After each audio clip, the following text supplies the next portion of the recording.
दर्शनासाठी यावे तुझ्या मंदिरी देव पहावा म्हणे नेहमी मानसाच्या अंतरी देव पहावा म्हणे नेहमी मानसाच्या अंतरी थांब थांब देवा जरा चुकतो आम्ही कुठे तरी चुकतो आम्ही कुठे तरी तूच सांगा सत्वरी आहे कार्य माणस बरी सोयीत आणि स्वार्था परी उठीचे जीवावरी उच्च नीच लहान थोर सर्व समान देवा मोर करू नका गर्व फार आठवायल्या मातेचे विचार पुंडहीवर खानाचा वरदास माझ्या शिरावर वेळ लावून कोडिंब्या थाप मारे ढोलावर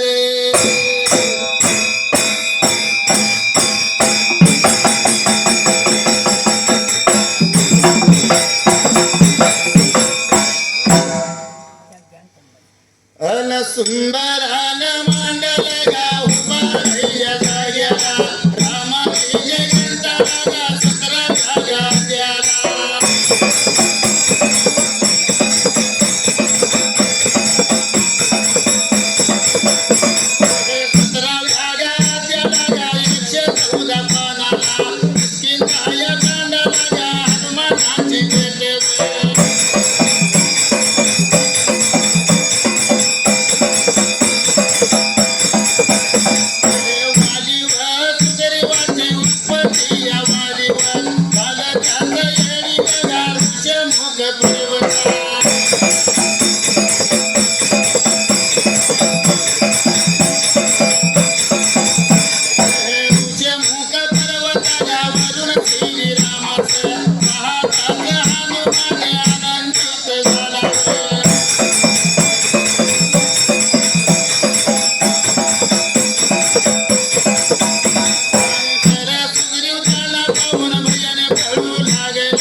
सुरुवात झाली असायला 17वा अध्याय 114 पान त्या ठिकाणाला जसं 114 पान त्या जाग्याला किष्किंधा कांड हनुमानाची भेट वाली व सुग्रीवाची उत्पत्ती 1 व 8 शब्द सुत्ती 21 अक्षर अध्यायचं प्रस्तावना पूर्ण ऋषमुख पर्वतावरून श्रीरामास पाहतात हनुमान आनंदित झाला तर सुग्रीव त्यांना पाहून भैयाने पळू लागला तेव्हा हनुमानाने त्याला धरले आणि विचारले स्वल्पराम पान संपलेला आहे उजव्या हाताला 115 पानाला कोणा यास भीमून तू पडत का आयस मी नळ निळ आणि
पूर्ण कोणाच भिवून तू पळत आहे प्रश्नचिन्ह अवतरणचिन्ह पूर्ण मी स्वल्पराम नीळ स्वल्पराम न स्वल्पराम आणि जांबूत अशी 4 वेळ जवळ असता तुला भिण्याचे कारण काय.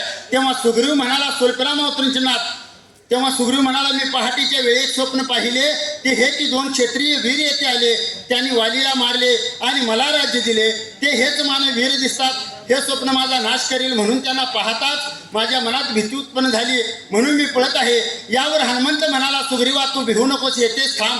ते पंपातीरावर बसलेले वीर मोठे तेजस्वी दिसतात त्यांना पाहताच मला आनंद होऊन माझ्या मनात त्यांच्याबद्दल प्रेमभाव निर्माण झाला आहे.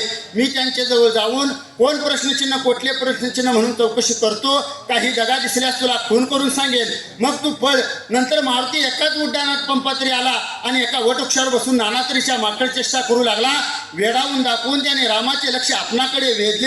19.5 ओळी 153 शब्द 427 अक्षरला पहिला पॅरेग्राफ संपला. सुरुवात अन श्री बगा रामाने सांचे या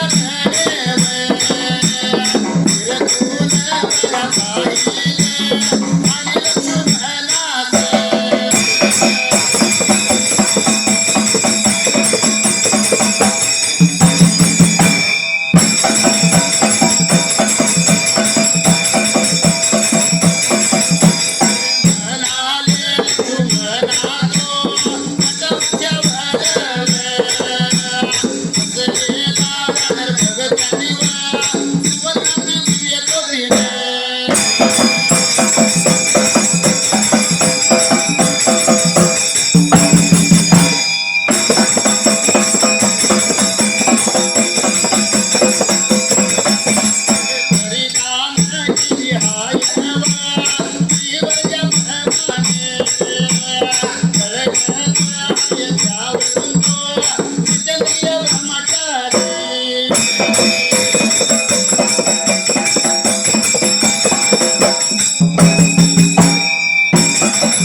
आणि लक्ष्मणाचे त्यांच्याकडे निरखून पाहिले आणि लक्ष्मणाच म्हणाले स्वल्पराम अवतरणचिन्हात लक्ष्मणा तो वटवृक्षावर बसलेला वानर बघ त्याने सुवर्णाची दिव्य कोपीन परिधान केले आहे ती वरजाप्रमाणे झळकत आहे त्यावरून तो जितेंद्रिय ब्रह्मचारी असावा.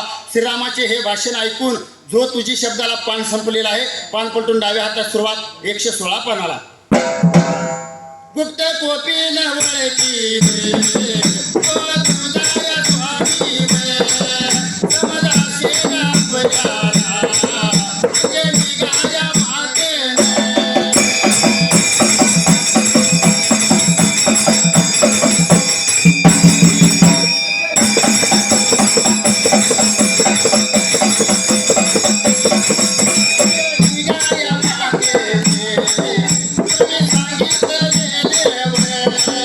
हनुमंता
वळखील तो तुझा स्वामी समज असे आपल्याला अंजनी मातेने पूर्वी सांगितलेले हनुमंताला आठवले.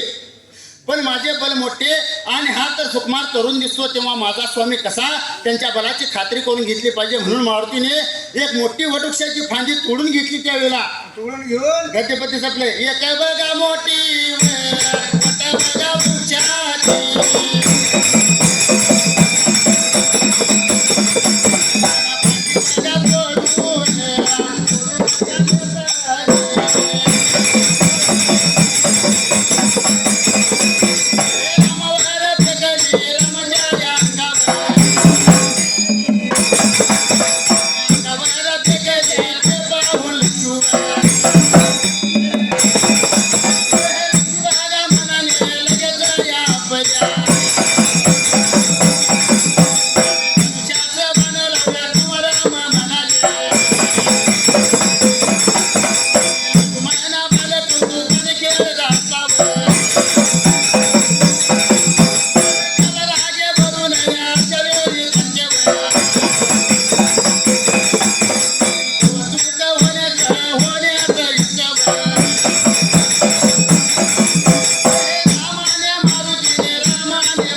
श्रीराम म्हणाले, लक्ष्मणा, बालक कौतुकाने खेळत असतात त्यांना रागे भरू नये. अशा वेळी त्यांचे कौतुक होण्याचे इष्ट. तू क्षणभर थांब, हा आमच्या बळाची परीक्षा पाहत आहे. असे बोलून श्रीरामाने ती फांदी आपल्या धनुष्याच्या काठीने वरचीवर दूर उडविले. नंतर मारुतीने त्या वृक्षपाशाने रामावर टाकले. तेही रामाने लिल्या उडविले. शेवटी मारुतीने रामाच्या अंगावर 5 पर्वत फेकले. रामाने एकाच बाणात त्याचे पीठ केले. एवढेच नव्हे तर त्या बाणाचा पिसारा हनुमंताला किंचित लागला. त्यामुळे हनुमान गगनात उडाला आणि गरगर फिरू लागला. हनुमान गगनात उडाला आणि गरगर फिरू लागला. त्याचे प्राण कासावीस झाले. त्यावेळी हनुमंताचा पिता वायू त्याच्याजवळ धावत आला आणि हनुमंताला हृदयाशी धरून मारुतीस सांगितले की श्रीरामा, शेषाई नारायणाचा 7वा अवतार रावण वधार्थ जन्मला आहे. तू त्याला शरण जा. त्याची काया स्वयंपाक वाचा पान संपलेला आहे. आणि त्या टायमाला कोणता प्रकार घडला त्या जाग्याला हे प्रकार मात्र झालेला म्हणे सेवा बघा कर तू देव भक्ताची.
देवभक्त तू जनात अशी म्हणजे तो देवभक्त तू अशी जनात तुझी कीर्ती अक्षय राहील. मारुतीला तेच पाहिजे होते.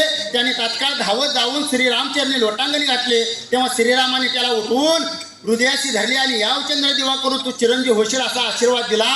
पॅरेग्राफ संपला. 32 ओळीचा पॅरेग्राफ संपलाय. पुढच्या पॅरेग्राफ सुरुवात कशी असणार आणि त्या टायमाला कोणता प्रकार घडला त्या जागेला ही प्रकार मात्र झाली. हे नंतर मारुतीने रामाची स्तुती करून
हा दे नाही का माझा छंद लागू दे ना माझा दे नाही का माझा छंद लागू दे ना माझा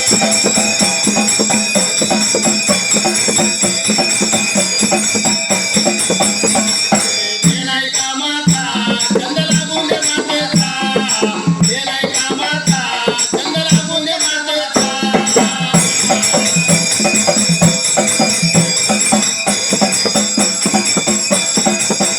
हे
बंधू